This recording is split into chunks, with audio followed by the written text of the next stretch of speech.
네, 지금 앞에 전시되어 있는 이 작품이 세안도 두루마리입니다. 우리가 알고 있는 세안도는 추사 김정희가 그린 세안도인데요.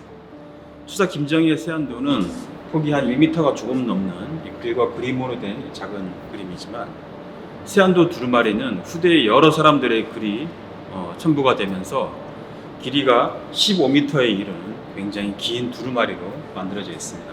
이번 특별전은 세안도 두루마리, 긴 두루마리 전체를 감상할 수 있는 그런 기회입니다. 세안도 두루마리를 살펴보기 위해서는 여러 파트로 나눠서 살펴봐야 되는데요. 제일 첫 번째 가장 중요한 김정희가 그린 세안도를 살펴보도록 하겠습니다. 바로 이 부분입니다.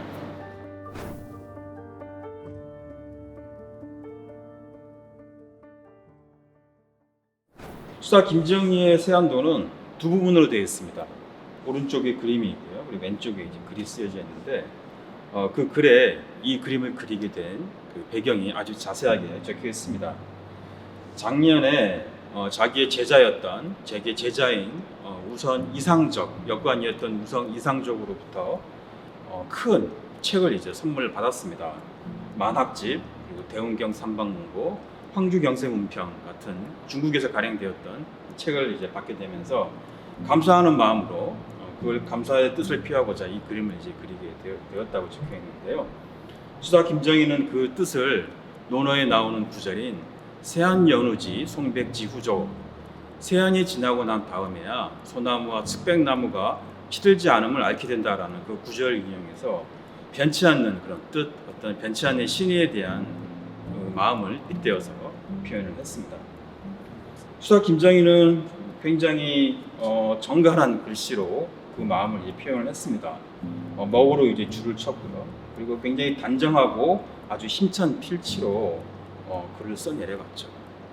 보시면 이 글씨가 이 먹선을 벗어나진 않고 굉장히 균형되어 있고 안정되어 있는 그런 틀 안에서 쓰여져 있는 걸 알 수가 있습니다. 그만큼 김정희가 정성을 들여서 쓴 글씨라는 걸 알 수가 있고요. 오른쪽에 있는 이 그림은 단순해 보이는 그림이지만 그림과 글씨 그리고 인장들이 조화를 이루면서 화면 전체의 어떤 균형감을 잘 보여주는 그런 작품입니다.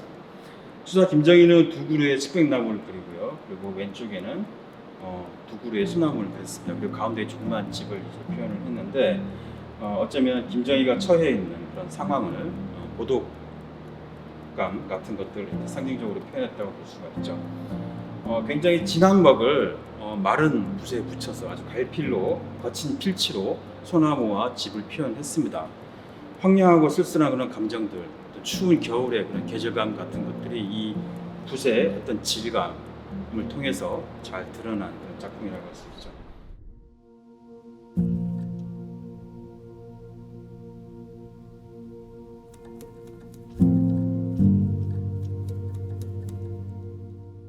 제목에 세안도라는 제목이 쓰여져 있고요. 그 옆으로 우선 시상, 우선 이상적의 호의죠.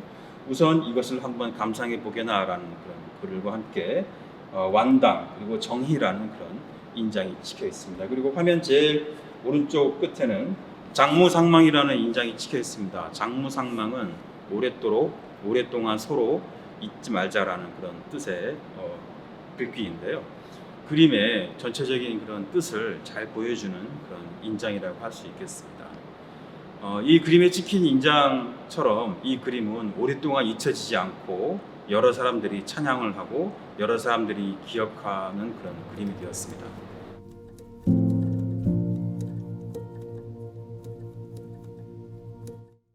세안도에 이어서 중국 청나라 16명의 문인들의 그림도 부채했습니다. 이 세안도를 선물 받은 우선 이상적은 중국 청나라로 가서 당시 이제 청나라 문인들로부터 이 그림을 감상하게 하고 글을 받아왔습니다. 모두 16명의 문인들이 이제 이 글을 썼는데요. 측백나무처럼 이 변치 않는 그런 신의를 지킨다는 것이 참 어려운 일이다라는 그런 내용들이 이 글에 담겨져 있고요.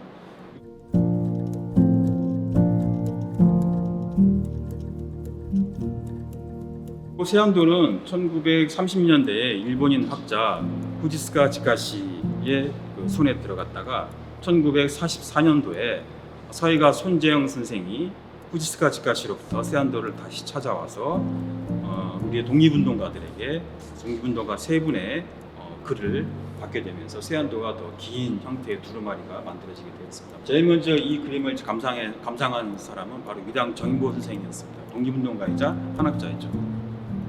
위당 정인보 선생은 그 누구보다 세안도의 귀환을, 세안도가 돌아온 것을 굉장히 기뻐했던 인물입니다.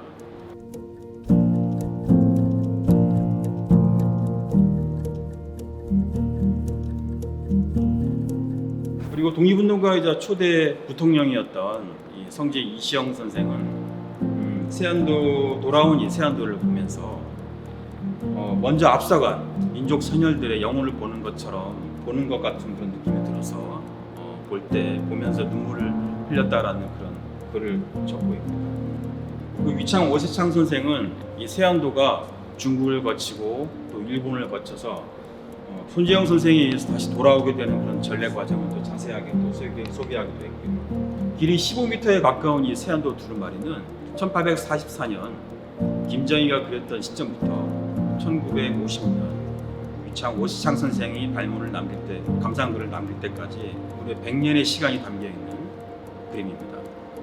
단순하게 김정희의 어떤 작품으로서만이 아니라 후대 사람들에게는 바로 어떤 민족 문화의 어떤 정수이자 우리 민족 정신이 담겨 있는 그런 작품으로서 찬양이 되었다는 것입니다. 100년이라는 그 시간의 어떤 역사, 그 시간은 어떻게 보면 우리 민족이 겪고 있는 그런 시련의 시기였습니다.